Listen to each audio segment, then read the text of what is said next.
you there. Thank you for watching, and welcome to Forged Alliance Forever. Today, I have a 5v5 custom match here on the most amazing Neuroxys map generator. Let's go ahead and introduce our teams and our players, starting off with Team 1 in the Northwest, ending with Team 2 in the Southeast. Starting off with Team 1's southernmost player in Rust, we have Battlefront going first lane as a Seraphim. He is a 2,000 rated player. He is tied for not only the highest ranked player on his team, but also for the highest ranked player overall. To his northwest, we have Nuke going first lane as an Aeon. He is an 1800 in Batman Gray. In Tropical Ocean Blue, to his northeast, we have Toka going first lane as a Cybran. He is a 1600. In Forest Green, to his northwest, we have Telemazer going first lane as another Cybran here for Team 1. He is a 1600. And last but not least, for Team 1, the player that in Battlefront is tied with for ranking on his team, it is a 2,000 rated player of Insidious Nuke going first lane as a Cybran. And again, he is in Light Oak Tan. So for Team 1 side of the map, they have 3 Cybrans, 1 Seraphim, and 1 Aeon for Team 1.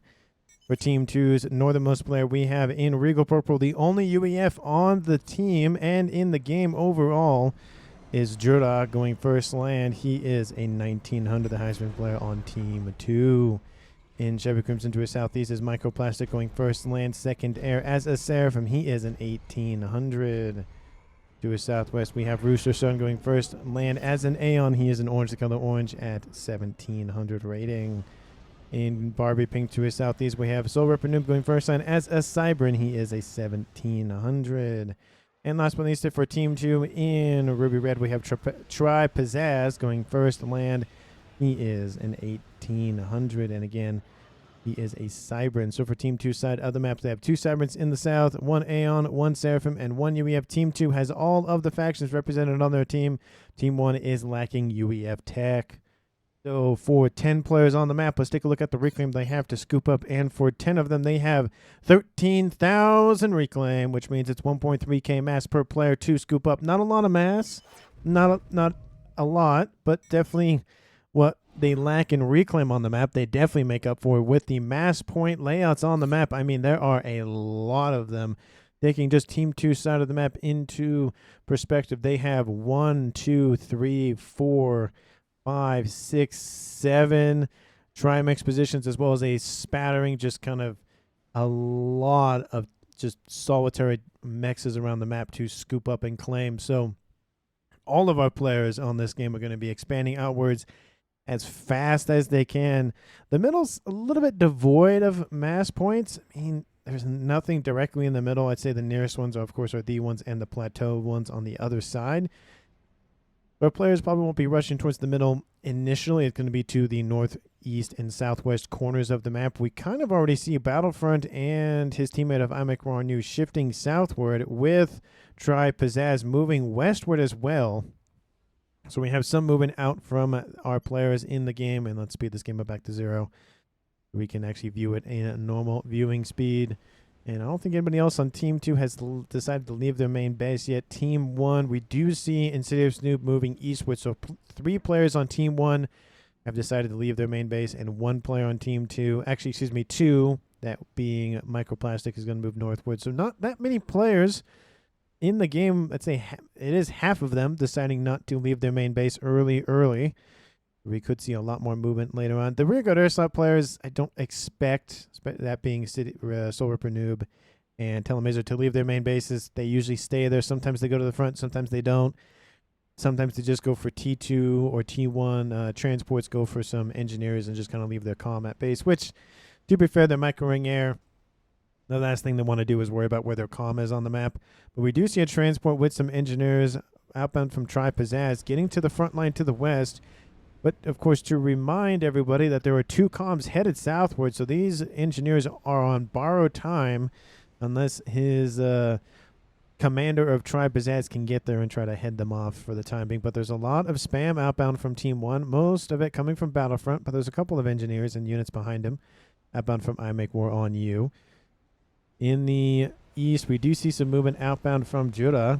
He's moving northward to assist with operations that way. And we do see Team 1's Toka moving southeasterly towards the middle of the map.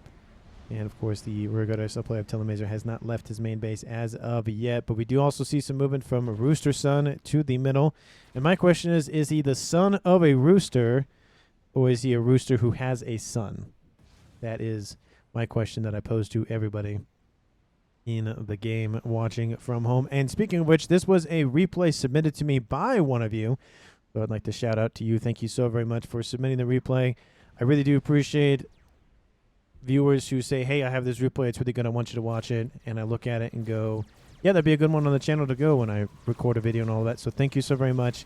It does obviously save me a little bit of time of having to find a replay and all that stuff. So I really do appreciate that. So shout out to each and every one of you who has submitted a replay and who hopefully may submit a replay because of this video. And the email that you can is down in the description and also on my channel page as well. We do see a couple of T1 units here running around. The Mechs is here for Team 2's Tri-Pizzazz. Going to be able to kill off all 3 of these T1 Mechs. Definitely going to be unfortunate for the eco for Tri-Pizzazz, but he's going to send the reinforcements to shore up positions there. And there are more engineers dropping down southward, a little bit short of the main base that is being constructed as we speak. T1 PD going to be able to create a nice little barrier around this position for the time being, unless some Zui do come and mess with that.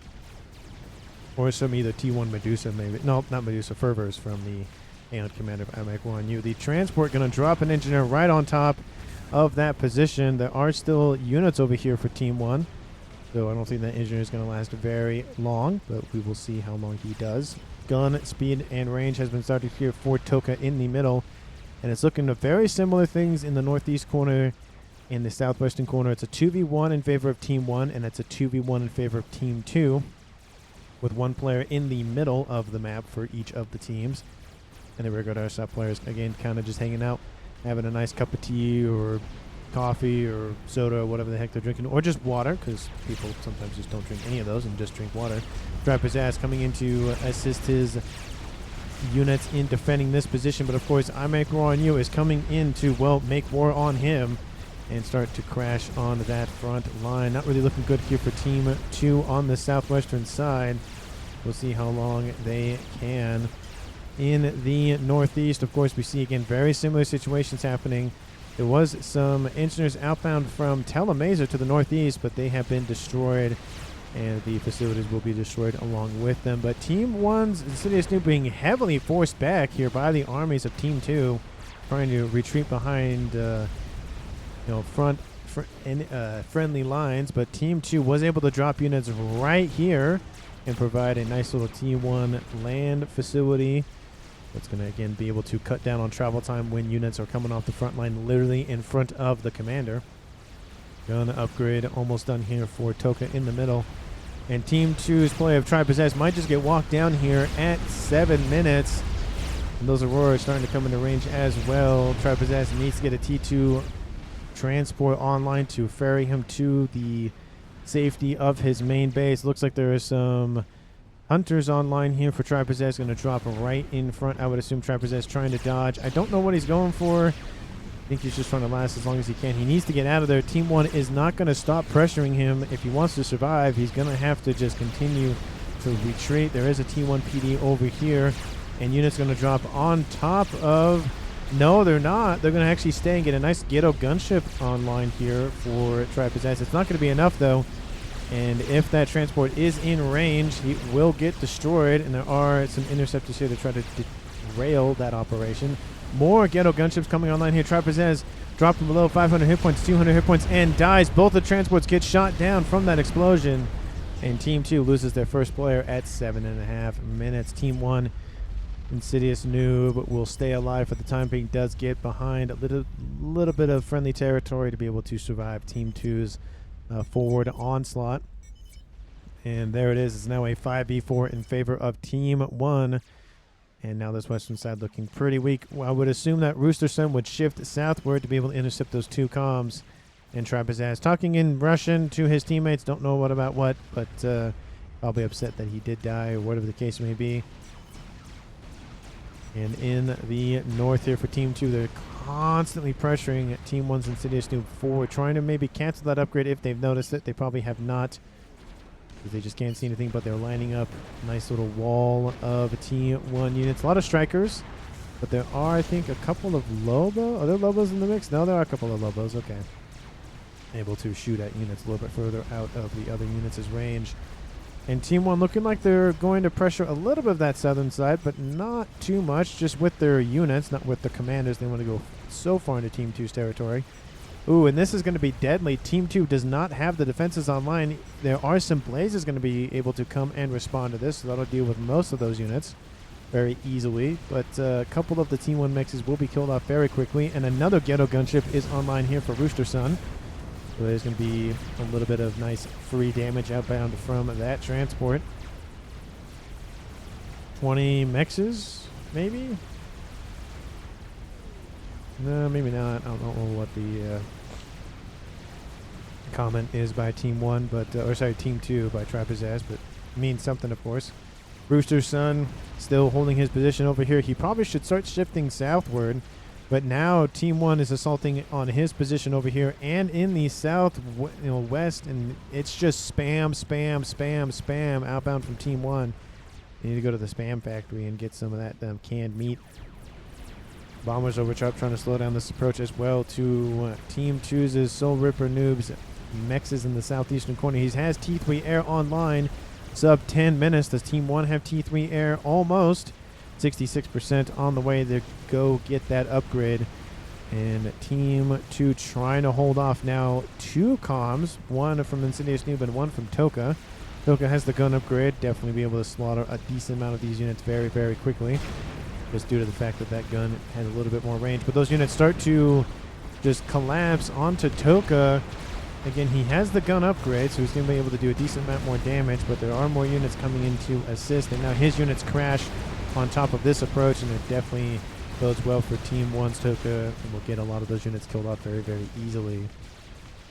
And some units have been dropped off by Toka to take out this position up top here against Microplastics. And looks like Team 2 does have a handle on the defenses in the south, but still, for map territory, it's about 50-50, with Team 1 owning the entire western edge, Team 2 owning the entire eastern edge. But of course, Team 2 is down a player and down a couple of mexes in their main bases or main territory. And Team 1 ahead a little bit in the mass department by about 30 or so mass per second, but that could yield a higher division in terms of Team 1 earning a lot more or generating a lot more mass than Team 2. But with a T3 strap bomber online for the regular airsoft player of Soul Ripper Noob, that is not probably going to happen. I am just going to select that unit and remember, oh, it's tracking, not right. I've been playing Homeworld 3 a little bit. It kind of tells you when the recording of when this video was recorded. And focus is F, or tracking is F. And in this game, tracking is T, so I have to kind of remember all the shortcuts for all of the different commands and whatnot. But that bomber going into Team 1's Battlefront's base. Not a lot of AA. There's a spy plane for that comm to be able to see what's going on. And it's going to be able to take out a T2 mechs right there. Going to drop once again now on I Make War on You, going after the P-Gens. That's going to kill both of those off. And now it's going to go after the rearguard airsoft player of Team 1's Telemazer. And it will strike the... No, it won't. The bomb did not drop. That's definitely unfortunate. Now an ASF is on the tail of that bomber. Bomb will drop here against Insidious Noob. Takes out 2 T2 mexes. That bomber has almost paid for it. Actually has paid for itself and then some. That ASF is right on the tail of that Revenant. Oh, it's going to be close. Will he get one more bomb off? Yes, he does. Kills another T2 mechs and some engineers. And that bomber paid for itself times 4. Probably the return on investment was very, very big for him. But unfortunately, I don't think he'd go for another bomber. Definitely not the most effective T3 strap bomber early one, at least that I've seen in FAF. But definitely brings Team 2 back in terms of the mass generation game, at least a little bit. You can see without Team 1 losing all of those mexes, Team 1 would be ahead probably about 70 or so. Now they're only ahead about 30 or 40 depending on power. And Reclaim Nano Repair coming online here for Insidious Noob. He has Stealth and Gun already on board. Nano Repair started here for the UEF commander of Jura. He already has the Zeph amp. And Team 2, again, they cannot grab these other mechs because Team 1 holds the position quite well. We do see more engineers being ferried to the front. They might build some T1 PD, but surprised they're not T2 engineers for any T2 PD, shields, TMD, that sort of thing. That might be appearing here for Team 1. And Team 1's comms of I Make War on You and Battlefront have said, nah, I'm good. I'm just going to hide in the water for now. Jura saying Nano probably. And that is what's happening. Microplastics might try to walk down Insidious Noob's commander. Unfortunately, that upgrade is already nearing 80%, which means even if Microplastics were to assault him straight up, it looks like that Insidious Noob will just sit there and finish that upgrade. Microplastics does have T2 Nano and Gun on board, so he's sitting at 86 hit points a second regen, and his opponent is going to be sitting at 84. And it looks like Microplastics will be a little bit forced back. But again, it is 14, so it's a 15,000 hit points, and Microplastics sitting at 17,000. So a little bit in favor of Team 2, but again, if it drops down to under 2,500 for Microplastics, it's going to be a murder-suicide situation. Those units start to collapse on top of Microplastics' commander. He's taking a ton of hit points, and now it's not looking good here for Microplastics. At 14 minutes, his teammate of Judah is going to come in and assist, but is he going to make it in time? Some body blocking happening here for Team 1's Insidious Noob's units. Microplastics trying to get out of range, trying to do his best. Drua needs to get in and try to intercede for Microplastics' commander. He's dropping below 4,000 hit points and falling very, very quickly. Insidious Noob still walking forward. Drua does make that move to intercept that comm. Comm gets a rank in veterancy. It might just have saved his life there. And now it is a 2v1. Insidious Noob will have to retreat. Jura sitting at 15,000 hit points, the same as Insidious Noob. 56 hit point regen versus 84. But now the comm of Microplastics is in range. Insidious Noob might just make the play for going after Microplastics, but he's facing again 2 gun comms, and both of them have Nano, while he has Nano and gun on board as well. This could be the first death on Team 1's side of the map, and Team 2 definitely needs a win to be able to balance the scales and that APM and all of the nonsense. Of course, that happens in FAF. And Insidious Noob falling below red, sub 3,000 hit points, and following Microplastics at 7,500. Even if the explosion was nearby Microplastics, it would not kill him. And there it is. There is the first kill of the game for Team 2 on Insidious Noob on the north side of the map. Microplastics does fall into the red. It looks like he's going to be fine. There is a PD nearby, but is not able to kill off Microplastics. It's now a 4v4 tied-up game here at 15.5 minutes. Team 2 building a lot of units in the south to, again, not derail, but deter Team 1 from invading. And we do see the comm of Roosterson has fallen back a little bit. He doesn't have any upgrades on board. Surprised he's, as an Aeon, he hasn't gone for at least the Aeon Sniper Commander. Very surprising in that respect.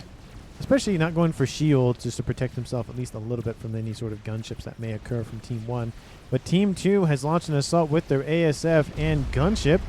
And it looks like there is a air staging facility for Soul Ripper Noob right here. He's going to be reclaiming a bunch of T1 mass storages.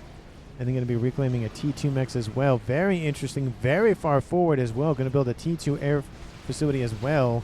The Whaler now healed back up.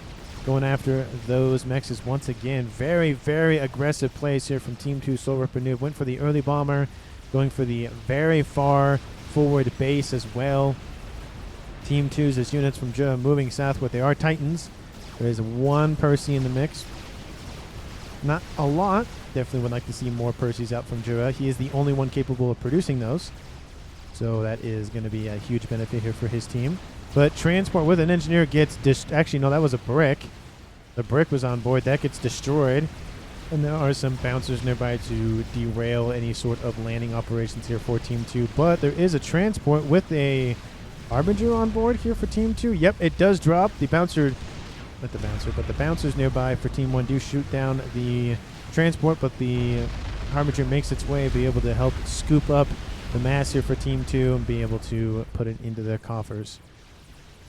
And an attack outbound from Team 2's land units in the south. I was surprised that the attack actually did get launched, and Jura shifting all of his units southward, essentially cleaning the entire middle of the map here, essentially making it inhospitable for any units and structures from Team 1 to survive. It is a very much desert environment with a little bit of water. It's not entirely devoid of any sort of moisture, but it is definitely dry in the middle of the map for Team 1. We see some blazes against some blazes here for both teams, just having at it, having some discussion about which anime is the best, or which anime waifu is the best, or I don't know, which Star Wars movie is the best, either the prequels or the original, or Rogue One isn't bad. But I guess the other the other Disney movies, Disney Star Wars movies, not great. Solo also wasn't that bad. It wasn't great by any means. It wasn't Rogue One, but it was definitely better in my opinion than Last Jedi and Rise of Skywalker. I have not seen those movies, so episodes 8 and 9, since they released in theaters. So, did I watch 9 in theaters? No, I watched 9 in theaters. Yeah, at least I think I did. I can't remember. It's been so long since I've watched a Star Wars movie in theater. I should probably go watch Phantom Menace in theaters as well, just because it is the 25th anniversary, which is crazy that it's 25 years since Episode 1 released back in '99. Makes me feel old, and probably makes a lot of other viewers on the channel that watch my content feel old as well. So apologies for the reminder of mortality.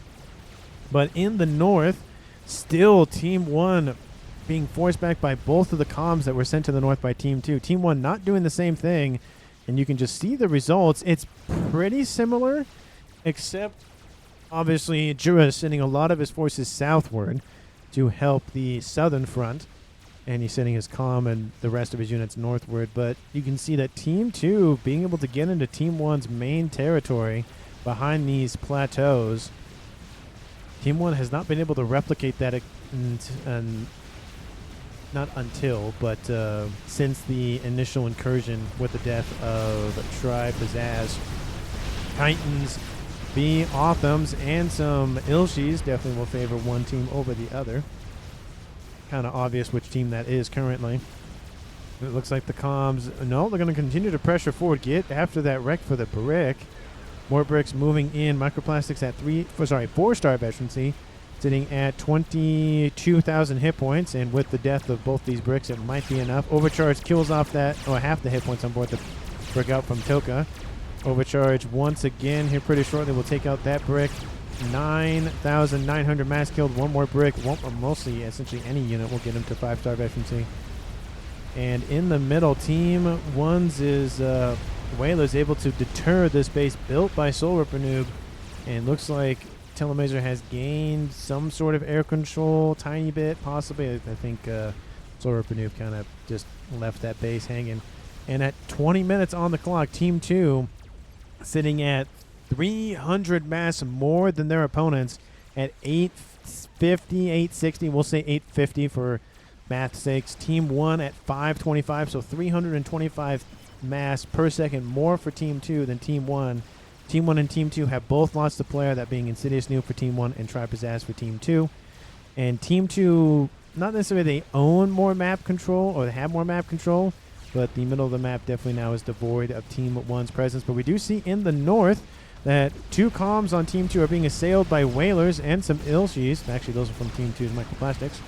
And looks like Microplastic might be killed off here, falling below 4,000. The Whalers, they're getting a lot of work done here, and the ASF from Team 2 are going to be slow to respond, unfortunately. Microplastics is killed off by those gunships, and there is a couple of AA nearby. It's now a 4v3 in favor of Team 1. There are some Ayashivas nearby here for Jura that were transferred over from the death of Microplastic.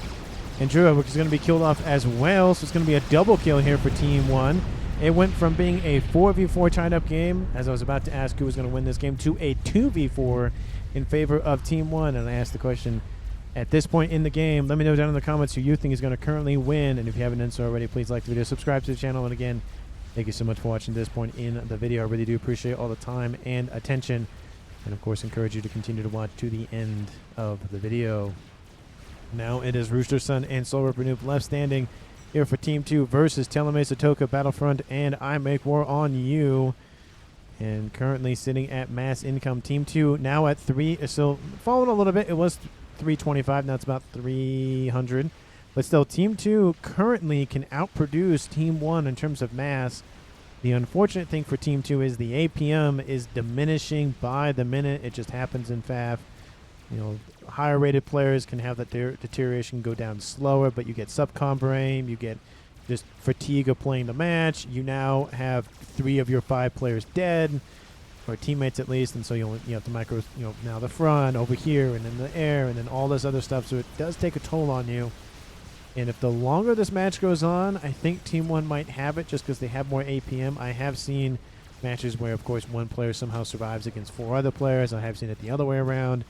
So it just depends on a little bit of luck, a lot of skill, but there is a little bit of luck in these games, depending on artillery shots, depending on a lot of factors. We do see an assault outbound from Team 1's combined forces of iMech War on You and Battlefront. I would like to see some of these units, most likely the ones from iMech War on You, transferred over to one player. Literally, as I say something, it happens. I just have to say something and it happens most of the time. And iMech War on You transfers it over to Battlefront, which makes sense because he had the higher portion of units there. I think iMech War on You is going to just transfer over to this position, try to crack Team 2's Rooster Sun on the southern side and kind of approach and just pierce his way through to Team 2's main bases. Essentially the same thing that happened in the north that both Joda and Microplastics were doing, except they both died, so it didn't really work. I also love this from Team 1 Stoka, just sending a couple of units out, a couple of bricks, to just roam the countryside and take out all the mechs here for Team 2, slowly eat away at the generation for Team 2. You can see that the generation for Team 1 has gone from being 300 mass behind per second to 100 mass behind per second. That's probably due to power generation, also just upgrading T3 mechs and all that. And of course reclaiming, grabbing mechs down here and the like. And also Team 2 losing a bunch of mechs as well. That also doesn't help with Team 2 keeping their mass generation lead. But it looks like there might be a war on essentially 2 fronts, one down the middle and one down the south. Team 2 trying to prep a fire base, but I think it's a little bit late for that. If these units are given the order to move in, they would crush that position almost instantly. Same over here. There's only Harbingers, but there are only 4 Harbingers versus the 15 or so that iMech War on You has. Well, I'm not counting those. 16. I was close. I was off by 1. And in the south, Insidious Nuke does ping, so that is the dead player on Team 1 saying, hey, you should go after that base. There are some bricks down here, but that amount of bricks is not enough to deter this force of Authams and Harbingers. Looks like the Harbingers and Autumn forces are moving in. There are some sniper bots as well. Long range damage is obviously a good choice to employ. Being able to shoot at your opponent without them shooting at you, always a nice thing to do. And benefit from not having units be killed off. Bricks versus Titans definitely will only go one way in that regard, but now there's some Percys augmenting those forces. That will start to shift the favor in Team 2's Soul Ripper direction. Game here that was kind of rip game. Says Microplastics. I don't think it's the end of the game yet for Team 2. They definitely have a way to come back if they can hyper focus on an artillery, a nuke, maybe even a game ender. Maybe 25 minutes, a little bit early for that probably, but if Team 2 can focus, then they can survive from this. But there's comments in chat saying that from 2 players on Team 2, that doesn't look like that's likely. Yeah, well, Jura, you were pretty much good to go, but you lost air control a little bit, and then 2 players were right close to one another. I feel like if one of the players on Team 2 didn't die, it would be a lot better, but it's just kind of how it is.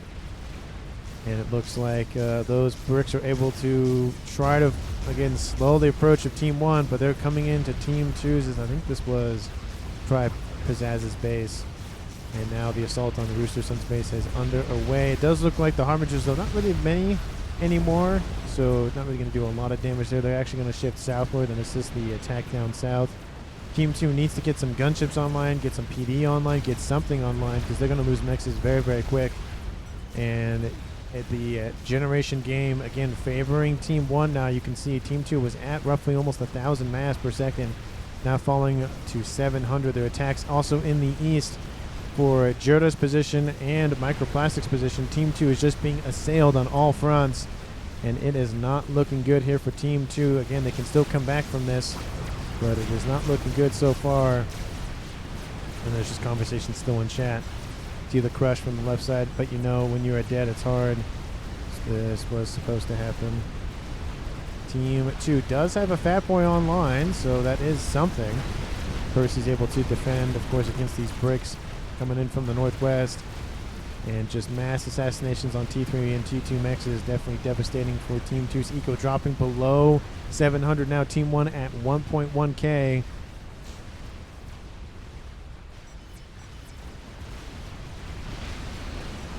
Not really looking good. Lots of T3 gunships online for Soul Ripper Noob. He's really pumping those things out, though, so really doing a great job of trying to do what he can to defend. Chicken under construction, though, actually getting reclaimed as we speak. And those Harbingers, one of them remains. The gunships flee. Harbinger going to get a ton of damage from this, or be able to inflict a ton of damage. And look at the mechs count here for Team 2. It is diminishing quite severely. They have bleeding going down in the south and the middle and a little bit in the north. Brick up here as well. It's not looking good for Team 2 currently. I'm going to speed it up, I think, just slightly, just for a second. And there's just more Harbingers. Not more Harbingers. Those are Harbingers over there. And now Team 1 lining up their forces in Team 2's territory. Never a good thing. And there is a counterattack starting to mount here for Team 2, but Team 1 trying to move around and counter said counterattack as we speak. Easy go in and try, says try possess. I mean, he can. Those bricks are going to intercept. It's going to take a second to move around that plateau, but I think Team 1 is definitely more prepared for this than Team 2 was. Don't know if that attack is going to do. Mexes are just dead everywhere here. Team 1 constantly just shoving it down Team 2's throat, not letting them breathe at all. Build all of this is try pizzazz. First win air if you want to go. You have superior air now, says try pizzazz. I do like all the conversation going on with the dead players trying to help the ones that are still alive. I do love that from Team 2. Just saying, hey, you should go over here. Hey, you should attack this. Hey, you should go after this, that, the other thing. But that counterattack does start to lose a lot of momentum here with multiple brick forces intercepting. The gunships here for Team 2's Soul Ripper Noob will be able to assist with this, but probably should be going after the air grid or going after literally anything else and slow down the roll in the south or in the north. Try to either force Team 1 to rebuild or force Team 1 to be distracted somewhere else. Experimental has been built by Rooster Sun. It is somewhere. Don't know where it is, but it is somewhere. Oh, it's a Monkey Lord. Looks like they are going to be able to at least expand a little bit back. Don't wait for the Fat Boy. It's useless. I wouldn't say it's useless, but you know, those units are just being annihilated here by Team 1. That brick wall really proving its point. Why they're called brick walls. Very hard to get through those. Gunships move in. Going to be going after all the bricks coming in to reinforce this position of a bunch of Harbingers. And that is not going good here for Team 2's defensive line over here. And Harbingers still not in. It looks like, not Harbingers, I keep saying Whalers, or Harbingers for Whalers. Looks like Soul Ripper Noob trying to entice Team 1 to send their ASF in, but they're just not taking the bait. Looks like Team 2 Soul Ripper Noob might just force them to take it anyways. ASFs are moving. Looks like the attack will commence here pretty shortly. Whalers diverting westward to intercept the Harbingers down there. ASF are spreading out. Decent amount of AA is being built by Team 1. They know Team 2 is outproducing them. Don't lose gunships to AA. Hello, says Try Pizzazz. There's mass being transferred. Kill his air and go into his grid. Try Pizzazz being very annoyed right now and trying to help. No point anymore. They have SAMs. I mean, you have some SAMs. They don't have a lot. You could divert southward and go north. There's not really. I mean, there's some SAMs right here, but there's not that many.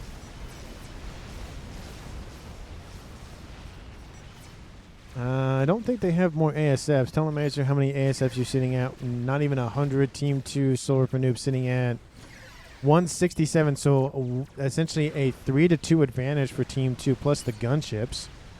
So that's definitely an advantage. There is a nice grouping of SAMs down here at this plateau.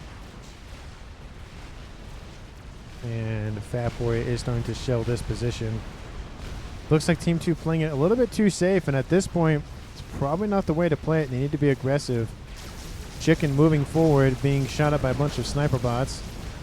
This will be able to clean up, mostly get almost a rank in veterancy. Sniper bots, I think, will kill that Monkey Lord off, so that's not going to feel good. But the Mechs expansion or re-expansion is starting to occur. More Harbingers down here, just annoying Team 2. They have some more holes to plug. Maybe that was a transport, whatever the case may be. But there is a brick over here in the water. That's annoying. Sam says Jura. Sam says Jura as well, trying to point out Sam's for Team 2. That might be reflected by the... Yep, they're reflected by the text little icons. Fat Boy is going to open some doors, but once Team 1 gets some experimentals online, there is a Colossus here. The Monkey Lord being built. Air grids being expanded as well. Another Colossus halfway done. I feel like the time to attack was when Tripizzazz said it was. Good time to attack, but Scoreboard Noob just didn't want to engage. And it could have even been sent south all the way north and essentially avoid all of this. There's not a lot of SAM coverage over here to the west. That definitely would be a nice boon to Team 2, but they're just not going to pull the trigger. Chicken online here for the Team 1 player of Battlefront, forcing that Monkey Lord back. There's not a lot of AA coverage. Actually, there's no AA coverage here. These gunships will get a ton of value out of them. And iMac makes his second Colossus. Looks like it might be a play for going after that Fat Boy in the middle. 1-star veterancy on board, almost at 2. And it is shifting eastward to attack these bricks moving in on this eastern side against Soul Ripper Noob. He's doing a lot, trying to balance more, a bunch of things, but again, that APM coming into play. The Whalers going after the AA, of course, on board the chicken. Can't kill the AA, so you kill the chicken, but I feel like the ASFs from Team 1 are still not going to take the... Oh, maybe they will. No, they're going to move here. If Team 2 moves their ASFs right here, it would intercept, but of course we know where they're moving and Team 2 does not. Maybe don't die and do it better. Ooh, that's rough. That's rough. Chicken does die here for Team 1, but it is in Team 1's territory next to a bunch of engineers, so going to be scooped up very, very quickly. ASFs are called in. They're going to go after the Whalers. Team 2's ASF will engage. There they go. Main air fight of the game has started, and the turns definitely do not favor Team 2. It will obviously kill off all the ASF for Team 1, but turns could have been a little bit better. Team 1 actually getting a little bit better deal of the turns, but the numbers do now firmly stand in Team 2's territory. Now, unfortunately, Team 2 has the air control advantage, but they do not have the ability to just rush in and take out stuff for Team 1, just due to the fact that the mass incomes for Team 1, 1.8K versus 750, outproducing Team 2 by over 2 times the amount. And a lot of that mass coming from Toka, who took over for Insidious Noob's forces. And that's, of course, a double mass income. So if Insidious Noob was still here, that'd probably be at 300 or so, in line with everybody else. Not really good. And Team 2 Soul Ripper Noob just control Ks. Don't really know what happened. I think he was just upset about the game or whatever. We both had Nano and Vet as well. Maybe... Anyway. That is now a 4v1 in favor of Team 1. And Team 1's brick wall just crushing down on Team 2's front door. And Brick's going after that Fat Boy, but that Fat Boy might actually survive. Percy's going to come into range to assist. The shield does fall, but there are some parashields here as well. Able to stave off some damage for that Fat Boy. Oh, the Fat... Ooh, no. I think the Fat Boy should be fine. It'll fall into the low yellows or even the red, but... Well, that doesn't help. The Corsairs over top definitely don't help. I never blame for lack of skill or poor judgment. But yeah, definitely some salt in the comments here between the players on Team 2. I mean... The percentage in terms of game balance is 93%, so it's a good game in terms of balance. It's just Team 1 was able to kill off 2 players on Team 2, one after the other, and essentially just sent Team 2 down the rabbit hole. Yeah, if Team 2 maybe focuses on artillery or something, they could come back in this game. There is a Monkey Lord to the south holding position, but there's more sniper bots here. That's annoying. Czar is online. Where are the ASFs? ASFs, of course, outnumber Team 1's essentially 3-1 at this point. You would assume 129 with 2 bingo on fuel and Telemazer sitting at 1. Okay, never mind. He's really producing those ASFs quick. So even if Team 2 sends their ASFs against the donut, Team 1 will gain air control, so essentially a moot point. Team 1 assaulting with a Colossus down the middle of this eastern side. Okay, go next, says Try Pizzazz. What? I don't know what comment's that about. Weren't you 1900 ranked, Telemazer? But now we see the nice pincer maneuver going on between Toka's forces going after the space that once belonged to Jura. And that's going to be just devastating here for Team 2. Team 2 not being outproduced by 2.5 times the eco of Team 1. Team 1 at 2k mass, Team 2 at 825. And of course a lot of that's due to the map control that Team 1 has. It's just devastating here for Team 2. That again, like I said, that double calm kill was the start of the end, or the beginning of the end here for Team 2. That just spiraled downward. And this is not looking good here for Team 2 at this time in the game. The donut was killed off, and Team 2 does get a couple of ASFs out of the deal, so they're not completely ASF defenseless, but I mean, I don't see any other place to go for essentially anything else on Team 2's side of the map. More air grid here for Telemazer, just really expanding that out. Mass fabs for I Make War on You. Artillery started for Toka. Bug line started. And T3 artillery is the only thing I see. Chicken, more chickens. And that's it for Team 1 in terms of essentially T4 units or ways to end the game. There is a way to end the game with just a bunch of T3 units. Is it likely? Nah. But is it possible? Well, there's always a chance. There's a chance that you could win with 1,000 T1 units.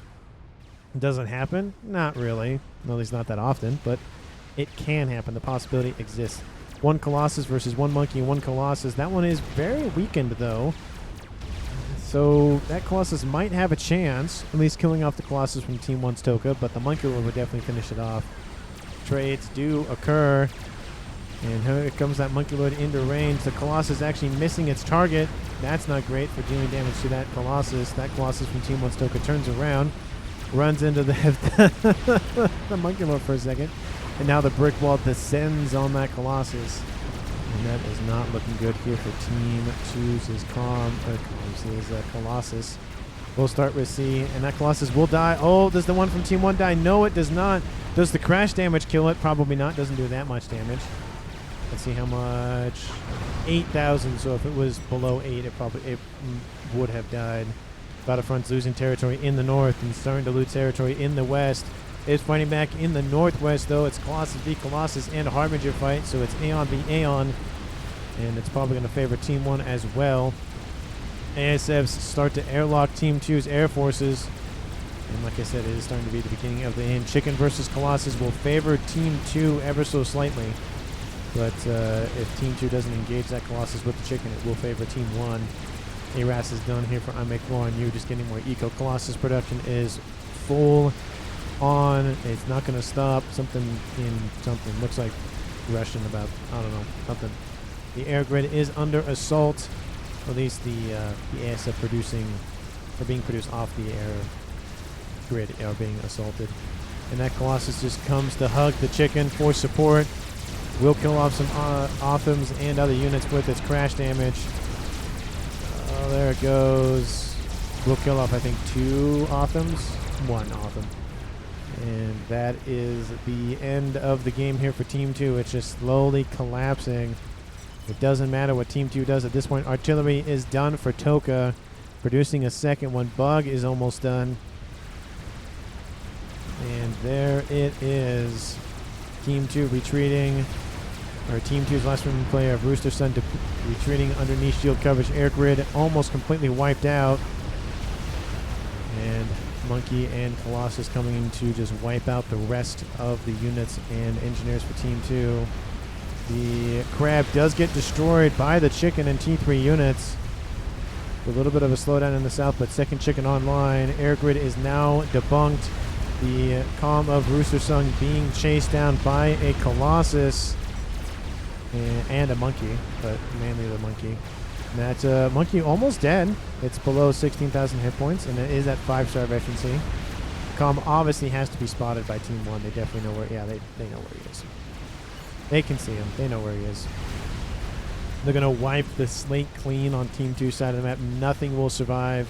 There's a couple of Team 1 PD and a T3 mechs over there, but essentially everything will be wiped clean. And most of the mechs has died.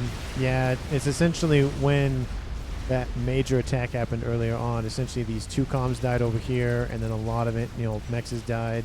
Put team on the back foot, put Team 2 on the back foot, and then kind of just set the stage for the inevitable collapse.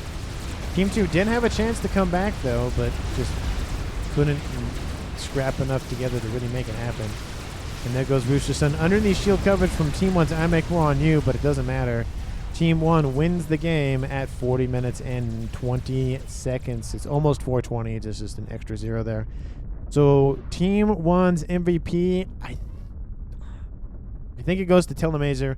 Only because the move with those gunships, killing off 2 of the comms, is what set the stage for Team 1 to eventually win the game outright. Had Team 2 maybe only lost 1 comm, it would have been a different story. Had Team 2 not lost either of the comms, it would have definitely been a longer game, I feel like. But because Team 2 didn't have the APM, they didn't have the territory, because they just kept losing stuff in the south and in the north and all that stuff, it just really was just a slow collapse, essentially, for Team 2. But let me know down in the comments what you felt about the game and if you guessed right or wrong on who won. And of course, if you haven't done so already and liked the video, subscribe to the channel. And thank you so much for watching. I really do appreciate it. And I will see all of you in the next one.